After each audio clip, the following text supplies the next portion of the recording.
السلام علیکم ورحمۃ اللہ وبرکاتہ۔ الحمدللہ رب العالمین، اللہم صلی علی محمد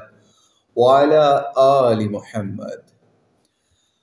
آل رسول کا تذکرہ ہو اور حضرت حسین علیہ السلام کی صاحبزادی سکینہ کا تذکرہ نہ ہو تو یہ بہت ہی غلط بات ہو سکتی ہے، کیونکہ ہم دیکھتے ہیں کہ اکثر علماء، اکثر مبلغین جو کہ امام حسین کی اولاد کے نام بھی نہیں جانتے۔ تو آج ہم نے سیرت اہل بیت سیریز کے اندر سیدہ سکینہ علیہ السلام یا سیدہ سکینہ سلام اللہ علیہا کا انتخاب کیا کہ ان کی سیرت مبارکہ سے آپ لوگوں کو روشناس کروایا جائے۔ تو آئیے اس کا آغاز کرتے ہیں۔ یہ ہمارے ہاتھ میں ایک کتاب ہے، اس کا نام ہے صحابہ کرام کی نامور صاحبزادیاں۔ یہ ایک شامی عالم نے السید احمد خلیل جمعہ صاحب نے یہ کتاب لکھی، جس کا بعد میں ترجمہ کیا گیا اور یہ پاکستان سے اس کو بعد میں چھاپا گیا۔ تو آئیے اس کتاب سے آپ کی سیرت کو پڑھتے ہیں سیدہ سکینہ کی، کہ جنہوں نے حضرت حسین علیہ السلام کا شہادت کے اوپر مرثیہ بھی لکھا تھا، اور بھی ان کا کچھ تعارف کرواتے ہیں۔ تو آئیے ان کا آغاز اس کتاب سے پڑھتے ہیں، کیونکہ انہوں نے مختلف تاریخی کتابوں کے ذریعے سے آپ کی سیرت کو ایک جگہ پر جمع کیا ہے، تو سوچا کہ اس سے آپ کو بھی اس متعارف کروایا جائے۔ اچھا، یہ لکھتے ہیں، آل اطہار رسول کریم صلی اللہ علیہ وآلہ وسلم کی ایک فرد فرید، حسن صورت و سیرت میں جمیل، فصیح و بلیغ خاتون، صابرہ، فیاض، ذہین و فطین، شاعرہ، ادیبہ اور شاعری میں کامل دسترس رکھنے والی خاتون حضرت سکینہ بنت حسین تھیں۔ ان کے بارے میں یہ لکھتے ہیں کہ ان کا خاتون کا گھرانہ وہ پاکیزہ گھرانہ ہے کہ سارے عالم میں جس کی کوئی نظیر نہیں، جن کا شجرہ طیبہ خاتم المرسلین کی ذات گرامی سے ملتا ہے۔ ایک جلیل الشان صحابی کی یہ صاحبزادی ہیں کہ جب اس دنیا میں تشریف لائیں تو ان کے اعلیٰ نصیب بھی ان کے ساتھ آ گئے اور انہیں اپنے معزز و محترم باپ یعنی حضرت حسین کی اور شفیقہ ماں کی محبت حاصل ہوئی۔ ان کے والد محترم ان سے بہت پیار کرتے تھے، اور باپ بھی کون؟ الحسین بن علی علیہ السلام، جنتی نوجوانوں کے سردار، رسول کریم کے عزیز نواسے، جن کے بارے میں آگے انہوں نے شاعر کے حوالے سے بھی کچھ شعر بھی لکھے ہیں۔ بہرحال ہم اس کو شعر کو سکپ کر کے آگے چلتے ہیں۔ جب ہمیں معلوم ہو گیا کہ ان کے والد محترم حضرت حسین بن علی ہیں اور ان کی والدہ محترمہ الرباب ایک خاندانی شخصیت ہیں، ان کی صاحبزادی ہیں جو شام میں اپنے قبیلے بنی اسد کے سردار تھے، جو عمر الفاروق خلیفۃ المسلمین کے عہد میں اسلام لائے اور اپنی بیٹی الرباب کا نکاح حضرت حسین بن علی سے فرما دیا۔ ان سے حضرت عبداللہ بن حسین پیدا ہوئے، جن کی وجہ سے امام حسین کو ابو عبداللہ یا ابا عبداللہ بھی کہا جاتا ہے۔ پھر ان کے بعد ان کے ہاں حضرت سکینہ رضی اللہ تعالیٰ عنہا علیہ السلام سلام اللہ علیہا کی ولادت ہوئی، لیکن پیدا ہونے کے وقت تو آپ اس نام یعنی سکینہ سے معروف نہیں تھیں۔ اس وقت ان کا نام آمنہ رکھا گیا یا امینہ رکھا، جیسا کہ کچھ روایات میں آیا ہے، اور امیمہ بھی کہا گیا ہے، لیکن مشہور نام سکینہ یا سکینہ رکھا گیا، یعنی سین کے اوپر پیش اور کاف کے اوپر زبر سے سکینہ، اور اصل میں یہ ان کا لقب تھا، یعنی سکینہ یہ ان کا ایک لقب تھا جو ان کی والدہ محترمہ الرباب نے ان کے لیے پسند فرمایا تھا، اور یہی نام آپ کا مشہور ہو گیا۔ آپ رضی اللہ تعالی عنہا کا اصل نام پردہ فراموشی میں چلا گیا۔ یہ سب کچھ صحیح، لیکن ان کا اصل مقام و مرتبہ تو کبھی فراموش نہیں ہو سکا۔ اور آگے یہ اہل بیت کی شان کے لیے یہاں پر آیت تطہیر لکھتے ہیں مصنف، جس سے پتہ لگتا ہے کہ اہل بیت سے کتنی محبت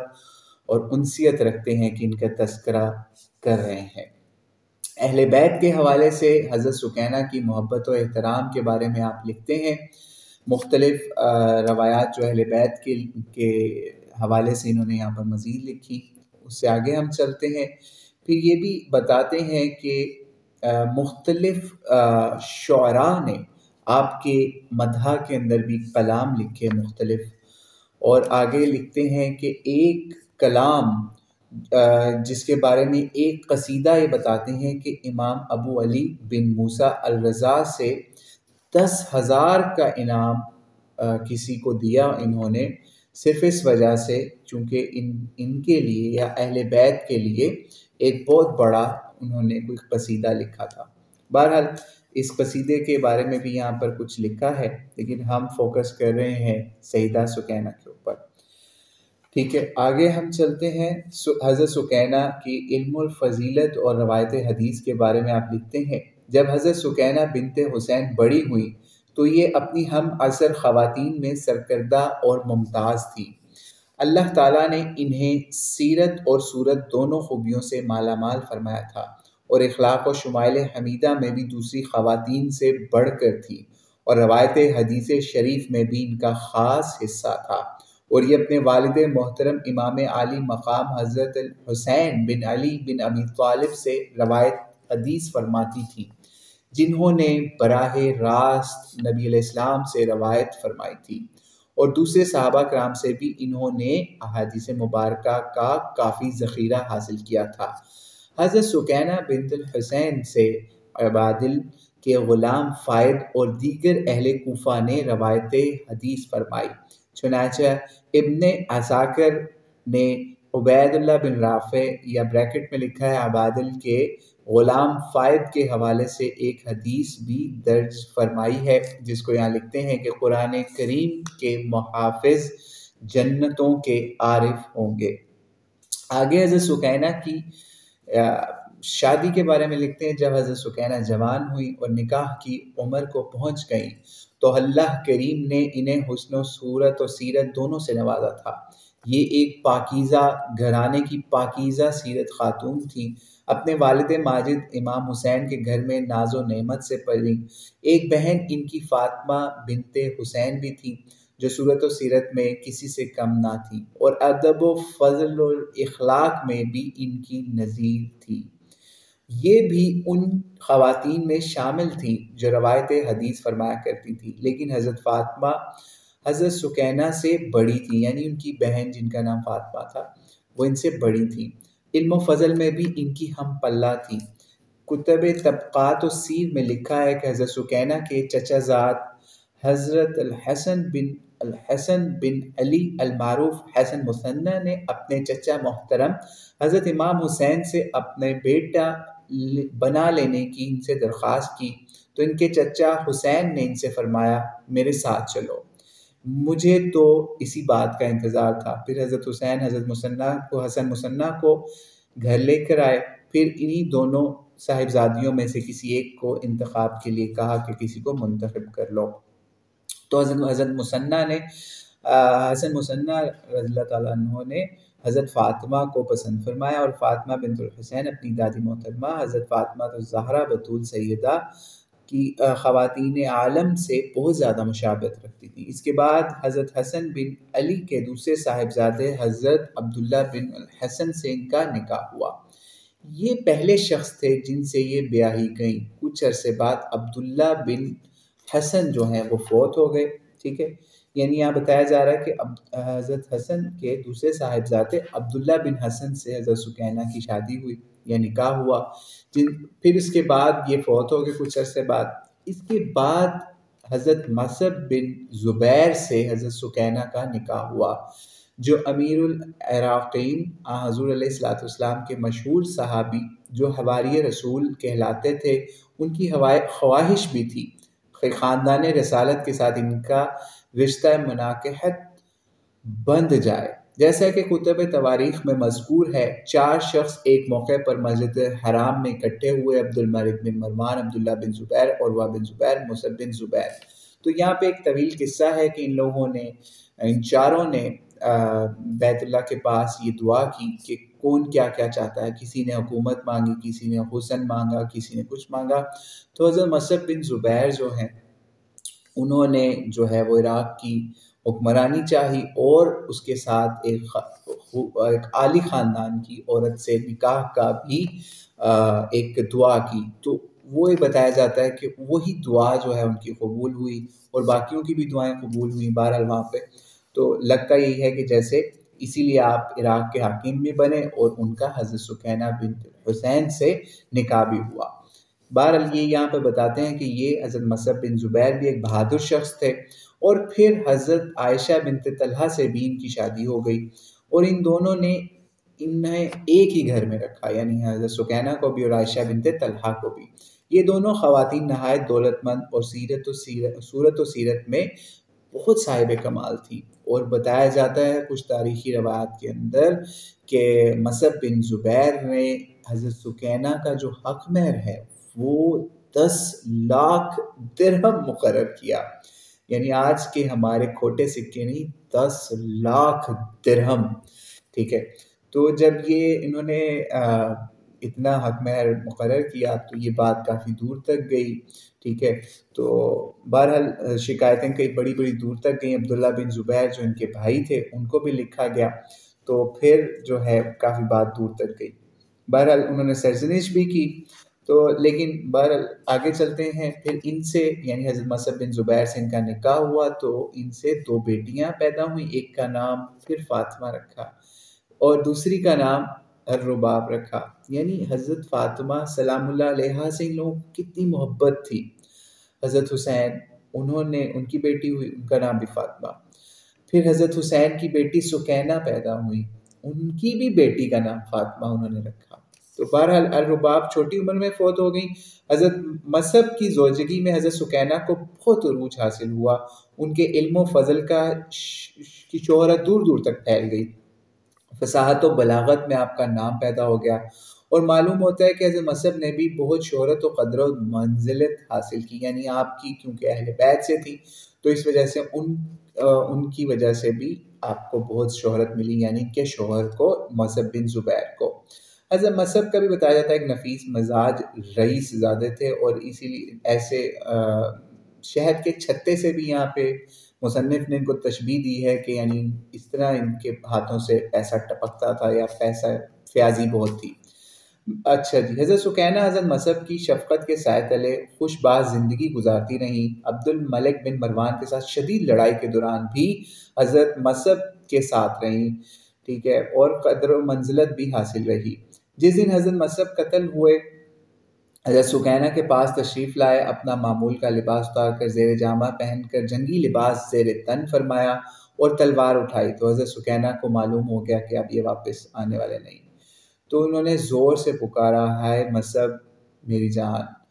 آپ رضی اللہ تعالیٰ عنہ کے دل میں حضرت مصعب کے لیے بہت زیادہ انسیت تھی، لیکن وہ اتنا ظاہر نہیں فرماتی تھیں۔ یہ سن کر حضرت مصعب نے فرمایا، ہاں یہ سب درد تمہارے لیے ہے جسے میں نے کبھی ظاہر نہیں ہونے دیا۔ تو حضرت مصعب نے فرمایا، اگر یہ جانتا ہوتا کہ تمہارے دل میں میرے لیے اتنی محبت ہے تو میرا اور تمہارا معاملہ کچھ اور ہوتا، اور یہ کہہ کر آپ وہاں سے نکل گئے۔ ابن عساکر نے لکھا ہے کہ جب حضرت مصعب حضرت سکینہ سے رخصت ہوئے، کوفہ سے 10 دن کی دوری پر پہنچے تو حضرت سکینہ کی بہت یاد آئی۔ پھر ایک درد بھرا خط انہوں نے لکھا اور ان کی یاد میں آنسو بھی بہاتے تھے۔ حضرت سکینہ پھر اس کے بعد حضرت مصعب کی شہادت ہو گئی، بہرحال ان کو قتل کر دیا گیا، اور عبد الملک بن مروان جو ہے اس نے پھر عبد الملک بن مروان اٹھا، لڑائی کے ارادے سے چل پڑا، اور اس آمنا سامنا ہوا، عراقی فوجوں نے ان سے مصعب سے غداری کی۔ خیر مصعب مارے گئے۔ ظاہر ہے کہ حضرت سکینہ ان کے ہمراہ موجود تھی، وہ ان کے مقتل پر پہنچ بھی گئیں۔ علامہ ابن کثیر رحمہ اللہ نے بدایہ والنہایہ میں لکھا ہے، حضرت سکینہ بنت الحسین یوم مسکن کے موقع پر اپنے شوہر حضرت مصعب کے ہمراہ موجود تھیں۔ جب مصعب شہید ہو گئے تو جنگ اپنے اختتام پر پہنچی، تو پھر وہ وہاں ان کے پاس پہنچ گئیں۔ اچھا، ایک اور یہاں پر واقعہ جو ہے وہ بتایا جاتا ہے کہ آپ بہت بہادر بھی تھی، انہوں نے خیر ان کو پہچان بھی لیا ہے۔ مصعب کے چہرے پر ایک دل کا نشان تھا، یعنی اس سے انہوں نے ان کی لاش کو یا ان کے جسم کو پہچان بھی لیا۔ جب حضرت مصعب رضی اللہ تعالیٰ عنہ جب مقتول ہوئے، سکینہ نے مدینہ واپس جانے کا ارادہ فرمایا۔ شہر کوفہ میں رہتی تھی، تو اہل کوفہ نے ان سے کہا اللہ کرے تم ہمارے ہاں رہو، آپ کے لیے یہ کیا۔ تو حضرت سکینہ نے ان سے فرمایا اللہ نہ کرے کہ میں تمہارے ساتھ رہوں، تم نے میرے دادا یعنی علی کو قتل کیا، میرے چچا یعنی حضرت حسن بن علی کو قتل کیا، میرے محترم والد امام حسین کو قتل کیا، اب میرے شوہر مصعب کو بھی قتل کیا، تم نے مجھے چھوٹی عمر میں یتیم کر دیا، اب بڑی عمر میں بیوہ کر دیا، اللہ کرے تم پر کوئی اچھا امیر مقرر نہ ہو، تمہاری مصیبتیں کبھی دور نہ ہو۔ اچھا جی، تو یہ اس طریقے سے پھر مصعب کو عبید اللہ بن زیاد نے قتل کیا، یہ بھی کئی جگہوں پہ لکھا جاتا ہے۔ بہرحال کچھ شاعروں نے بھی اس حوالے سے کلام وغیرہ لکھے، اس کا بھی کچھ یہاں پر ذکر ہے۔ اور تاریخ میں حضرت سکینہ کے بہت سے مرثیوں کا بھی ذکر ملتا ہے، لیکن تاریخ اوراق میں زیادہ تر محفوظ نہیں رہ سکے۔ حضرت سکینہ کو فصاحت و بلاغت کی یہ دولت ورثے میں ملی ہوئی تھی، کیونکہ ان کے والدین محترمین میں بھی اعلیٰ درجے کے شاعر تھے۔ حضرت امام حسین بھی اشعار کا نفیس ذوق رکھتے تھے، جیسا کہ ان کے بعض اشعار وہ کہتے ہیں کہ تاریخ میں نقل ہوئے ہیں۔ اچھا جی، حضرت امام حسین کی کربلا میں شہادت کے بعد بھی آپ نے کچھ مرثیہ لکھا، جو کہ آپ فرماتی ہیں، جس کا ہم یہاں پر ترجمہ کرتے ہیں۔ وہ نور، یہ آپ کا مرثیہ ہے جسے آپ نے امام حسین یعنی اپنے والد محترم کی شہادت پر ارشاد فرمایا۔ وہ نور جس سے لوگ روشنی حاصل کرتے تھے، وہ میدان کربلا میں بے گور و کفن مقتول پڑا ہے۔ اے نبی کے نواسے، اللہ کریم تمہیں نیک جزا عطا فرمائے، اعمال تلتے وقت تمہیں کوئی گھاٹا نہ ہو، تم ہمت کے پہاڑ تھے جس کے زیر سایہ میں پناہ لیتی تھی، اور تم دین و دنیا کے تمام حقوق میں پورے اترتے تھے۔ اب مسکینوں اور یتیموں کا کون سہارا ہے جس کے پاس وہ اپنی فریادیں لے کر جائیں؟ واللہ مجھے ان کی رشتہ داری کے سوا اور کوئی رشتہ داری نہیں چاہیے، میں مرتے مر جاؤں گی اور کوئی رشتہ داری مجھے قبول نہیں۔ اور تاریخ کے اندر یہ بات بھی مذکور ہے کہ حضرت سکینہ نے اپنے والد محترم کے لیے اور بھی مرثیے کہے ہیں جو بہت دردناک اور پرسوز ہیں، جس میں انہوں نے بہت آنسو بہائے ہیں۔ ایک نمونہ جو کہ پہلے پیش کیا، ایک اور بھی ہے۔ آپ کہتی ہیں، اے امت رسول کے برے انسانوں، کل بارگاہ الہی میں تم کیا جواب دو گے کہ اپنے بڑے بزرگ کا تم نے خون بہا دیا؟ اے آنکھ، تو آنسو کی بجائے دل کے زخموں سے خون برسا جو جم کر بوٹیوں کی صورت اختیار کر لے۔ ٹھیک ہے، اب یہ ان کا بھی ایک مرثیہ یا ان کے اشعار یا ان کے الفاظ بتائے جو حضرت امام حسین کی شہادت کے اوپر آپ نے ارشاد فرمائے۔ حضرت سکینہ کی بعد میں بھی باقی لوگوں نے بھی آپ کی یعنی مصعب کی شہادت کے بعد بھی یا ان کے قتل کے بعد بھی آپ سے بہت سارے نکاحوں کے پیغامات آئے۔ عبد الملک نے بھی آپ کے لیے نکاح کا پیغام بھیجا، لیکن آپ نے اس کا انکار کر دیا۔ بہرحال وہ طویل یہاں پر مزید بھی اس کے بارے میں ہے کہ حضرت زید بن عمر جو ہیں، انہوں نے بھی آپ کو نکاح کا پیغام دیا اور مصر کا شہر بھی بسانے کا آپ کے نام کے ساتھ اعلان کیا، کیونکہ اتنی بڑی فضیلت والی شخصیت تھی کہ پہلے مصعب نے 10 لاکھ درہم آپ کا حق مہر مقرر کیا، اور اب آپ یہ سوچیں کہ مصر کا پورا شہر بسانے کا نام۔ لیکن بہرحال حضرت سکینہ کا پھر مزید ایک دو اور نکاحوں کا ذکر بھی مزید آتا ہے۔ بہرحال یہاں پر ایک اور واقعہ انہوں نے لکھا ہے کہ آپ کتنے صبر والی خاتون تھیں۔ کیا ہوا یہ کہ آپ کی آنکھ کے قریب چہرے کے اوپر ایک رسولی یا جسے آپ کینسر کہہ سکتے ہیں یا کچھ ایسا پرابلم بن گیا کہ وہاں کافی سوجن ہو گئی، تو اس کا علاج نہیں ہوتا تھا، اس وقت مشکل تھا۔ تو ایک کوئی طبیب یا کوئی آلات جراحی کا ماہر جو ہے یا سرجن اس زمانے کا وہ آیا، اس نے آپ کا یہ چہرے کا جو بھی ایشو تھا اس کو دیکھا، تو جناب وہ اس نے پھر اس کا علاج کیا، یعنی کٹ لگایا اور اس طریقے سے آنکھ کو نکال کے دوبارہ اس کی جگہ پہ، یعنی آنکھ کی پتلی کو بھی اس کی جگہ سے ڈسپلیس کر کے واپس لگایا اور آنکھ کا وہاں سے آپریشن کیا۔ آپ سوچیں کہ اس وقت کیا آپ کے اوپر گزری ہوگی، اور تاریخ میں لکھنے والوں نے اور اس کتاب میں بھی انہوں نے یہ لکھا ہے کہ اس دوران آپ نے بہت صبر و استقامت کے ساتھ اس آپریشن کو فیس کیا، اور اللہ کا یہ کرنا ہوا کہ وہ رسولی یا وہ جو بھی مسئلہ تھا وہ وہاں سے نکال دیا گیا بڑے احتیاط کے ساتھ، بڑے کاٹ کے اس جگہ کو، اور اللہ تعالیٰ نے دوبارہ سے آپ کا چہرہ جو ہے اسی جگہ ویسے ہی خوبصورتی والا دوبارہ سے بنا دیا، اور وہاں پہ ایک چھوٹا سا نشان بھی کہتے ہیں رہ گیا، اور وہ بھی بہت خوبصورت مطلب عربوں کے ہاں ایک خوبصورتی کا مطلب سمجھا جانے لگا علامت عورتوں کے نزدیک۔ تو بہرحال یہ آج کے دور کی وہ جراحی یا وہ آپریشن نہیں تھا، اس زمانے کے اندر آپ سوچیں کہ کیا درد ہوگی جس کو آپ نے برداشت کیا اور کیسے۔ پھر اس کے علاوہ حضرت سکینہ سلام اللہ علیہا کی خوش طبعی اور خندہ روئی کے بارے میں مزید یہاں پر بھی کچھ لکھا ہے کہ آپ بہت خوش مزاج تھی، اور آپ کے کہیں خوش مزاجی سے متعلق لقب بھی تھے، اور آپ جس شخص کو، یہ بھی ایک یہاں واقعہ لکھا ہے، جس شخص کو یا کسی کو کوئی لقب دے دیتی تھی تو وہ لقب اس پورے قبیلے کے اندر مشہور ہو جاتا تھا۔ جیسے ایک جلیل القدر تابعی کو بھی ایک لقب دیا تو وہ ان کے پورے قبیلے کا نام بھی اس لقب سے جانا جانے لگا، ٹھیک ہے۔ اور ویسے آپ یہاں پر اور بھی کچھ چیزیں لکھی ہیں آپ کی ہنسی اور مذاق سے متعلق بھی کہ آپ کتنی زیادہ ہنس مکھ تھیں، اور اس کے علاوہ یہاں پر یہ بھی بتایا جاتا ہے کہ شعراء جو ہیں وہ آپ کے پاس آیا کرتے تھے اپنے کلام کی تصحیح کروانے کے لیے یا اس کا وزن چیک کروانے کے لیے کہ کس پائے کا ہے، تو اس بارے میں بھی کچھ قصے لوگوں نے لکھے ہیں، اور اس بارے میں کچھ تاریخ دانوں نے غلط چیزیں بھی مکس کر دی ہیں کہ جیسے آپ کو صدر مجالس بھی بنایا جاتا تھا مرد شعراء کے مابین بھی، لیکن بہرحال بہت سے مورخین نے اس کا انکار بھی کیا ہے کہ ایسا نہیں تھا، آپ بہت شعر اور ادب سے ذوق رکھتی تھیں، لیکن ان لوگوں کی تصحیح فرمایا کرتی تھیں جو لوگ آپ سے مدد کے لیے آتے تھے کہ ہمارے کلام کی کوئی تصحیح کر دیں۔ اور عمر بن عبدالعزیز کے زمانے میں بھی، خلیفہ ہارون الرشید کے زمانے میں بھی آپ کی بہت زیادہ عزت کی جاتی تھی۔ پھر آگے اور مزید آپ کے شعر و شاعری کے بارے میں بھی یہاں پر مزید بتایا گیا ہے، بہرحال ہم اس کو تھوڑا سا سکپ کرتے ہیں کیونکہ شعر و شاعری کا ہم نے کچھ بتا دیا، اور آپ کے کچھ ہم نے مرثیے جو کہ حضرت حسین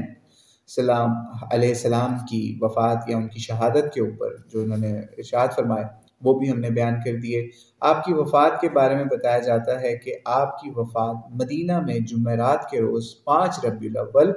سن 117 ہجری میں ہوئی، اور اس کے علاوہ آپ کی مدینہ منورہ کے اندر آپ کے جنازے سے متعلق بھی کافی روایات مل جاتی ہیں،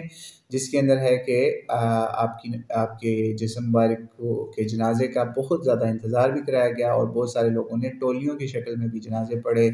کچھ لوگ کہتے ہیں کہ کسی امام نے آپ کے جنازہ لیڈ نہیں کیا، جس طرح کوئی امام بھی نبی پاک صلی اللہ علیہ وآلہ وسلم کا جنازہ لیڈ نہیں کر سکا، اسی طرح سے سکینہ کا جنازہ بھی جو ہے وہ بغیر امام کے پڑھا گیا، یہ بھی کچھ روایات میں بات مل جاتی ہے۔ پھر اسی طریقے سے ایک اور چیز یہاں پر بتائی جاتی ہے کہ آپ کے جنازے کا یہ عالم اس وجہ سے بھی ہوا کہ خالد بن عبد الملک جو ہے وہ حاکم تھا، اس نے کہا جی میں پڑھاؤں گا جنازہ، لیکن اس کو آنے میں بہت زیادہ دیر ہو گئی، اس وجہ سے بھی یہ مسئلہ پیش آیا۔ اور آپ کے جو جنازہ ہے اس کو عود کی جو ہے خوشبو ہے وہ بھی لگائی گئی، اور بتایا جاتا ہے کہ آپ کو مدینے میں ہی سپرد خاک کیا گیا، لیکن لکھنے والوں نے یہ بھی لکھا ہے کہ آپ کو جو ہے دفنایا گیا وہ مصر کے کسی علاقے میں جہاں سیدہ نفیسہ سلام اللہ علیہا کا مدفن ہے اس کے پاس دفنایا گیا، یعنی یہ پہلے دفن ہوئی، اس کے کچھ عرصے بعد مصر میں، چونکہ سیدہ نفیسہ بھی، کبھی ان کی سیرت پر بھی کچھ روشنی ڈالیں گے انشاءاللہ تعالیٰ، ان سے پہلے ان کو مصر کے اندر ان کی تدفین ہوئی۔ بہرحال یہ اختلافات ہیں۔ آپ یہ سوچئے کہ یہ اہل بیت اطہار کی خواتین کی یہ ہماری والدہ ہیں، یہ امہات المومنین میں سے ان کو ہم شمار کرتے ہیں، امت کی ماؤں میں ہم شمار کرتے ہیں ان خواتین کو بھی، جنہوں نے اہل بیت کے نام کو یوں چار چاند لگایا کہ نبی علیہ الصلوۃ والسلام کے خاندان کے چشم و چراغ دنیا میں اس وقت ستاروں کی مانند ہمیں نظر آتے ہیں اور لوگ ان سے روشنی حاصل کرتے ہوئے نظر آتے ہیں۔ بہرحال ان کی قبریں جو ہیں وہ اکثر ہی ان کی ذات مبارکہ کی طرح یا ان کی سیرت طیبہ کی طرح بہت زیادہ چھپا کر بنائی گئی کہ آج آپ کو ایگزیکٹ لوکیشن نہ تو سیدہ فاطمہ سلام اللہ علیہا کی قبر کی ملے گی، نہ ہی آپ کو بی بی زینب کی قبر کی ایگزیکٹ لوکیشن ملے گی، اس کے اوپر بھی ڈیبیٹ ہے کہ یہاں ہے یا وہاں ہے یا فلاں جگہ پر ہے۔ یعنی اللہ تعالیٰ نے ان ہستیوں کو یوں پردے میں دیا، یوں وفات دی کہ لوگ ان کے نشان بھی ڈھونڈتے نظر آتے ہیں۔ اللہ سے دعا ہے جو ہم نے ان کی سیرت بیان کی، اللہ کریم اس کو قبول فرمائے، اور اس میں جو غلطیاں کوتاہیاں ہوئی اللہ انہیں معاف فرمائے۔ السلام علیکم ورحمۃ اللہ وبرکاتہ۔